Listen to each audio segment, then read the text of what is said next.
Thank you, Mr. Speaker, and I'm delighted to have the opportunity to join this debate tonight. I also want to begin by thanking and congratulating all the members of committee who I believe did an exceptional job in pulling this bill together and giving us a bill that we should be very, very proud of in this government. Mr. Speaker, as you well know, cluster munitions can be delivered by aircraft, rockets, or artillery shells. Rather than detonating on impact, they open beforehand and they spread a number of smaller bomblets over the target area. There are variations intended for use against different kinds of targets, but all of them are capable of causing tremendous damage. Because they can strike a large area, there is a greater risk that non-military targets or non-combatants will be hit. With some types, especially those which contain large numbers of small bomblets, any remnants that do not detonate as intended can remain lethal long after the conflict itself has ended. If the bomblet explodes later, the result is devastating, with victims sustaining horrific injuries or even being killed. The unacceptable harm to civilians caused by cluster munitions was the motivation for negotiations on a treaty to address these weapons. After 3 years of sometimes difficult negotiations, the Convention on Cluster Munitions was adopted in Dublin in May 2008. The Convention entered into force in August 2010. It builds on and complements other international agreements that address weapons that are prone to having indiscriminate effects.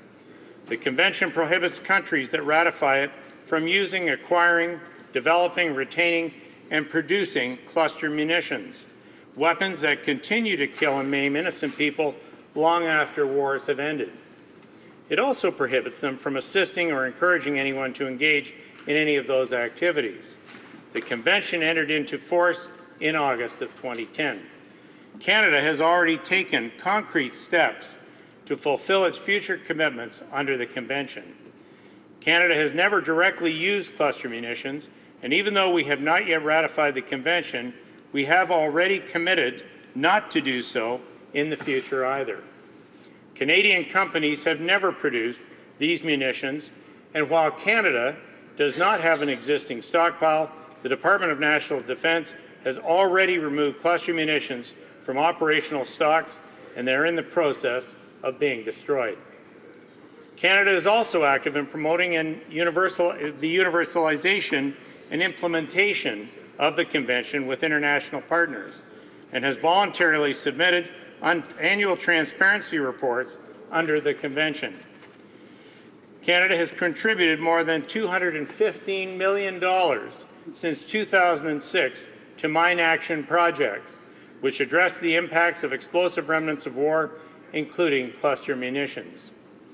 During his visit to Laos in October 15, 2013, the Honourable Minister of Foreign Affairs announced $1 million in Canadian support for 2 projects aimed at clearing unexploded ordnance in Laos, the most heavily contaminated country in the world in terms of cluster munition remnants. Honourable members of the Committee on Foreign Affairs and International Development will recall that the Minister undertook to set aside $10 million over the next 18 months to continue Canada's proud tradition of support to demining efforts, victim assistance, and risk awareness programs. All of these activities are being implemented before Canada's ratification of the Convention. Only a small part of the Convention actually requires legislation, and in keeping with its commitment, the government is now proceeding with this element to complete the package. The Prohibiting Clusters Munition Act will fully implement the legislative requirements of the Convention, and its enactment by Parliament is the only major step that must still be taken before Canada can ratify it and join other states parties in working towards its full global acceptance and implementation. For this treaty to be effective, as many countries as possible must join it and ensure that its provisions are enforced. Ideally, all countries will join, ensuring universalization of the treaty. To date, 84 states parties are already bound by it, and another 29 states have signed it. If the bill before us becomes law, Canada can then take the final steps and ratify the Convention. The government is committed to do all that it can to help ensure that the treaty is effective.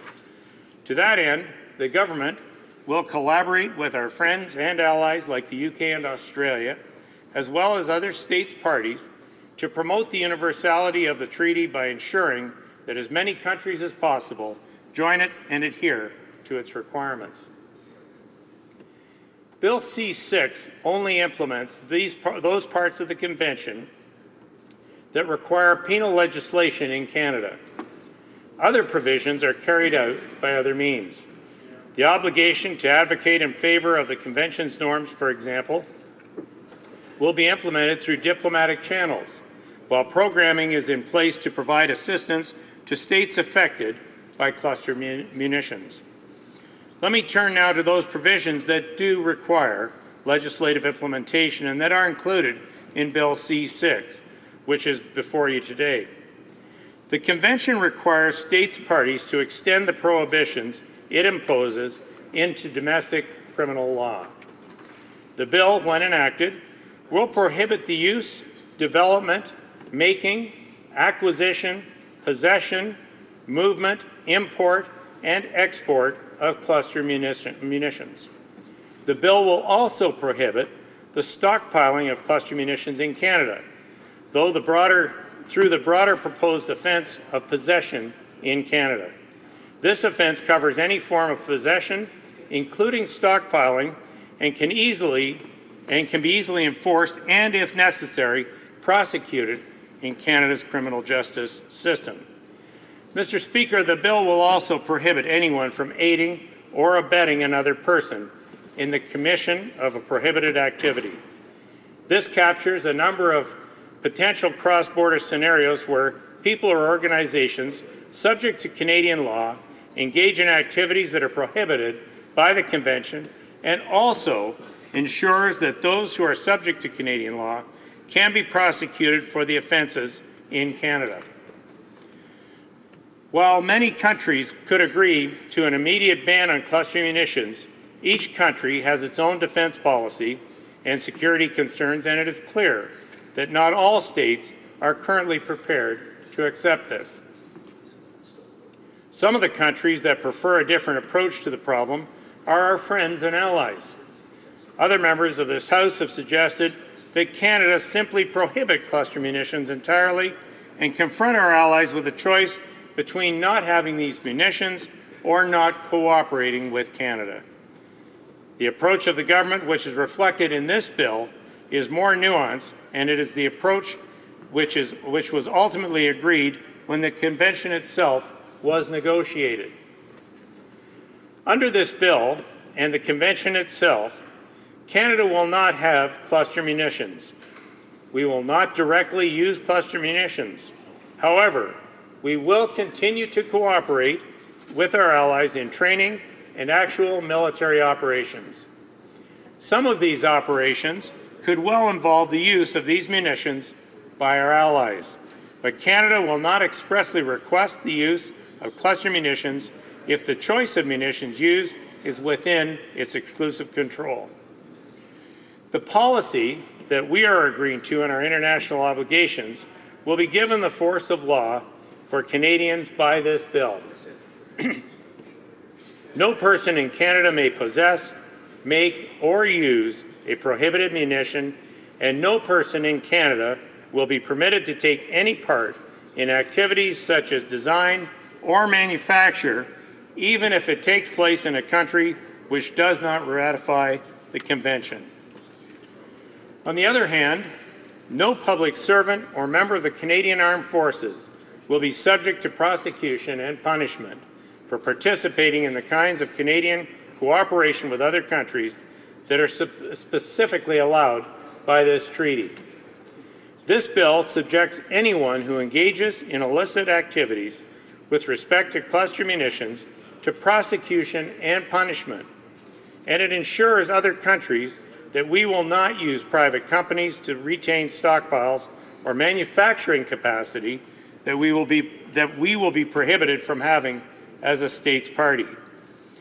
But we must take a responsible and prudent approach in deploying the criminal law so that we do not punish our own soldiers for military cooperation activities that are permitted under the Convention.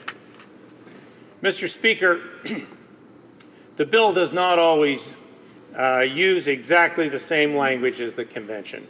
This is because the Convention is an international treaty that speaks to countries, while the bill is Canadian criminal law, which speaks to the Canadians who are expected to obey it and the courts that will be called upon to apply it.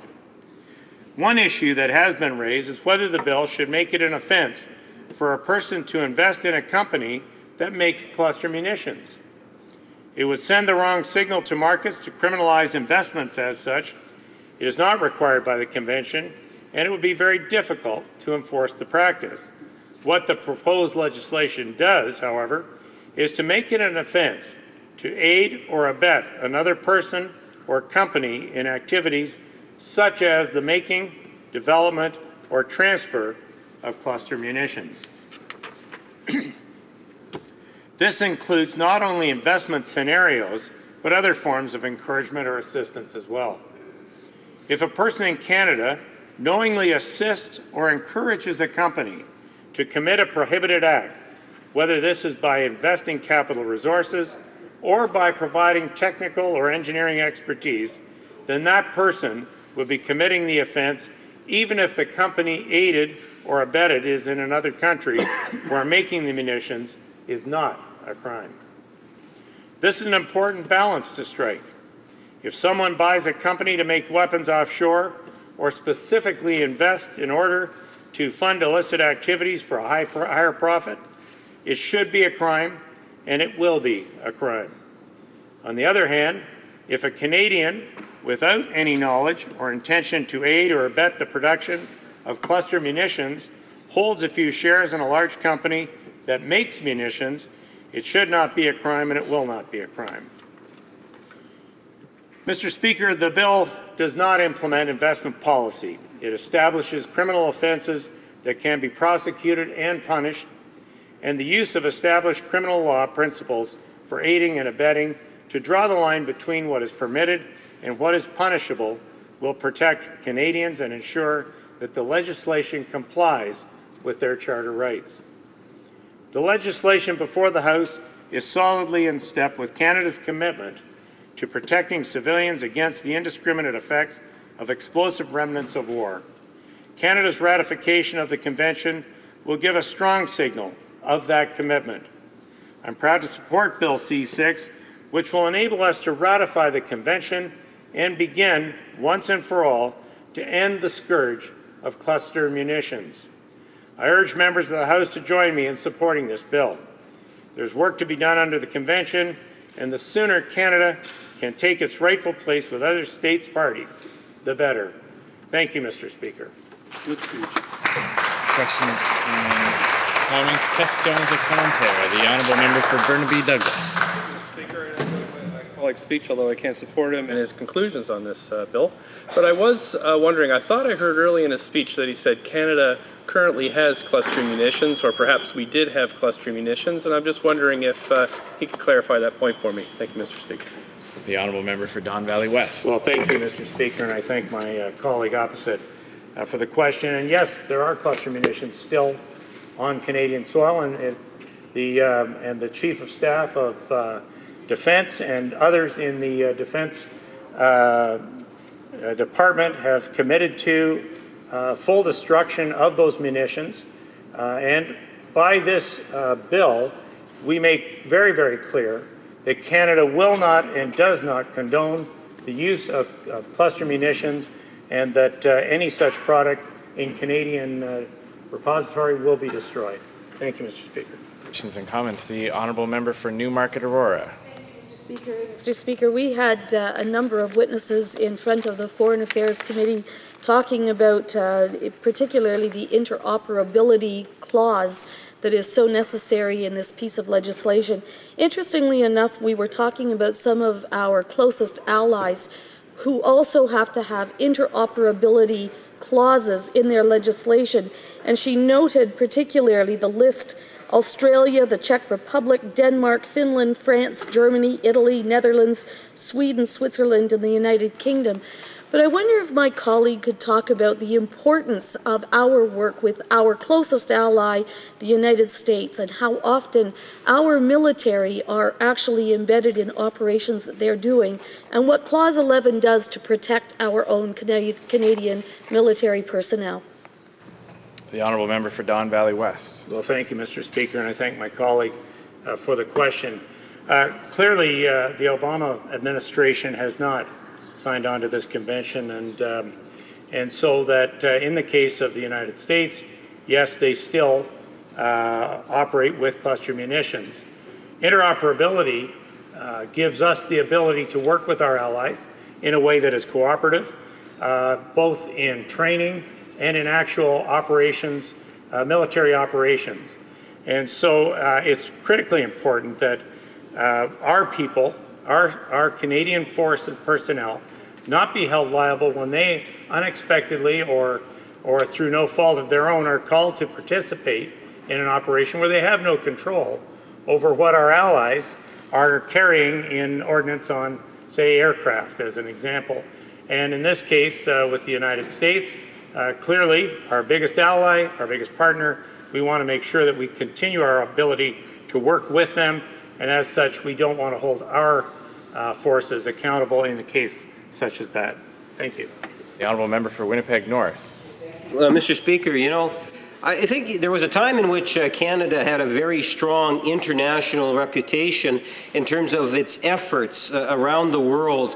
And one of the examples I would cite would have been the Ottawa deal with the landmines. This is what, when we had Jean Chrétien as Prime Minister and Lloyd Axworthy, who happens to come from Manitoba, give that extra little plug there, Mr. Speaker, from my home province, who actually initiated and put together, you know, a treaty agreement that ultimately had a significant difference around the world. And this is something in which, over the last number of years, Canada's leadership on the international stage has diminished. And when you look at the legislation that we have before us, I'm wondering if the member would not agree that there could have and should have been amendments that would have allowed this legislation to be a whole lot better. And as a result, Mr. Speaker, Canada is losing the opportunity to once again, as Lloyd Axworthy and Jean Chrétien did in the 90s, demonstrate leadership on the international stage. The honourable member for Don Valley West. Well, thank you, Mr. Speaker. And let me begin by saying I absolutely reject the premise from which my honourable colleague is coming from.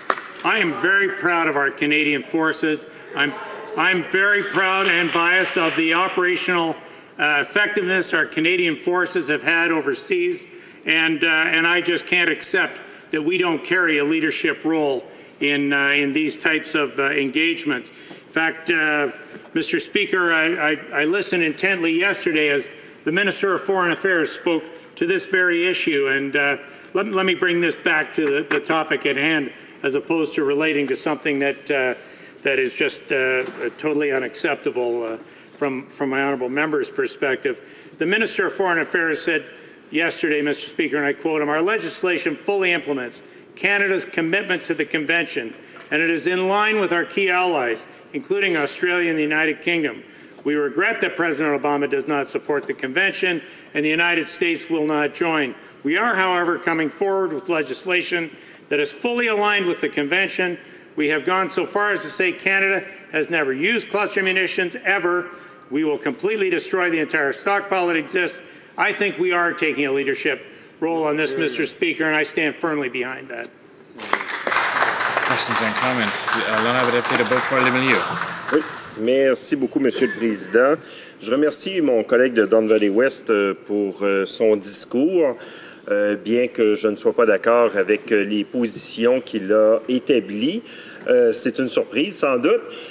Mais il y a plusieurs aspects troublants, justement, sur le projet de loi que le gouvernement a déposé. Puis un des aspects sur lesquels je veux l'interroger, c'est en rapport avec le délai lié à la signature par le Canada de la Convention, signature qui date du 3 décembre 2008, et le dépôt du projet de loi a été fait seulement le 15 décembre 2012. Et puis, écoutez, dans le désordre et dans l'urgence, nous sommes en train d'en débattre. J'aimerais rappeler à mon collègue que quand on parle de la Convention pour l'interdiction des mines antipersonnelles, le Canada avait signé et ratifié le 3 décembre 1997 cette convention. Donc, les délais avaient été beaucoup plus courts. Le Canada avait, en quelque sorte, vraiment rempli ses engagements et fait preuve de leadership en allant de front, en étant le premier à s'avancer concernant l'abolition des mines antipersonnelles. Alors, j'aimerais que mon collègue m'explique comment le gouvernement a pu avoir un délai aussi long puis présenter un projet de loi aussi alambiqué, même contraire à l'esprit de la Convention. Honourable member for Don Valley West. Well, Mr. Speaker, as I pointed out in my speech, we have taken a very serious problem, and we've implemented guidelines and legislation around that problem that would prohibit the use of cluster munitions. Clearly, while this may have been signed some years ago, our government has taken a leadership role in ensuring that our country and our forces are protected, are not distributing that type of munitions and ordnance, and that this country would make it illegal for anybody to do so. I think we have taken a strong leadership role internationally in establishing ourselves, along with our allies, Australia and the United Kingdom. We've preserved Canada's ability to work alongside all of our allies. I would just encourage my honourable member, or honourable colleague rather, to join us and support this bill. And let's put partisanship and ideology aside and make this happen as something that's required as leadership internationally. Thank you, Mr. Speaker. There's enough time for a very brief question or comment. L'honorable député de Mackerel-Fortin. Bonjour, Monsieur le Président. Mon distingué confrère, je ne remettrai absolument pas son intégrité en cause. Mais la question qui se pose présentement avec ce genre d'armes, c'est qu'au lieu de bombarder un objectif, on bombarde une zone. Peu importe ce qui se trouve dans cette zone. Et c'est là le problème. On multiplie le nombre de civils qui sont affectés par ça. Parce qu'anciennement, un pilote regardait, jetait sa bombe. Maintenant, on tire un missile. Ce missile-là, il est tiré de très loin et il détruit une zone. Et c'est là qu'est le problème de créer des victimes civiles, ce qui n'est pas permis dans les lois de la guerre. Alors, j'aimerais que mon confrère me dise comment il peut concilier ça, bombarder une zone sans savoir si des civils s'y trouvent ou non. There are 30 seconds left for the member for Don Valley West.